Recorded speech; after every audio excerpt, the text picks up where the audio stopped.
দেশের ২৪টি স্থলবন্দরের মধ্যে বেশ কয়েকটি বন্দর সারা বছর খরচ বেশি, আয় প্রায় শূন্য, কিন্তু তবুও চালু আছে।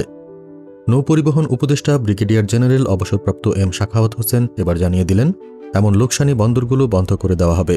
প্রশ্ন হচ্ছে, কোন কোন বন্দর বন্ধের তালিকায়, আর এর পেছনে কারণ কি? শনিবার সকাল ১১টায় হিলি স্থলবন্দর পরিদর্শনে এসে এম সাখাওয়াত হোসেন বলেন, দেশের ২৪টি স্থলবন্দরের মধ্যে ৮টি বন্ধ করার পরিকল্পনা ছিল। এর মধ্যে ইতিমধ্যে ৪টি বন্ধ হয়েছে। কার্যকরভাবে চলছে মাত্র ১২ থেকে ১৪টি বন্দর, আর বাকিগুলোর অবস্থা এমন যে বছরে আয় হয় ১০ থেকে ৩০ হাজার টাকা, অথচ খরচ হয় তার বহুগুণ বেশি। তার বক্তব্য, ১ পয়সা আয় না হওয়া বন্দর আধুনিকায়নের কোনো যুক্তি নেই, বরং বড় ও কার্যকর বন্দরগুলোকে আধুনিকায়নের কাজ চলছে। এছাড়া কিছু নদীবন্দরও বেসরকারি খাতে পরিচালনার উদ্যোগ নেওয়া হচ্ছে বলে জানান উপদেষ্টা। হিলি বন্দরের কিছু অব্যবস্থাপনার বিষয়ে ব্যবসায়ীদের অভিযোগ শোনার পর তিনি স্থলবন্দর কর্তৃপক্ষকে তদন্ত ও ব্যবস্থা নেওয়ার নির্দেশ দেন। এর আগে তিনি বন্দরের সভাকক্ষে কাস্টমস, বন্দর কর্তৃপক্ষ ও ব্যবসায়ীদের সঙ্গে বৈঠক করেন।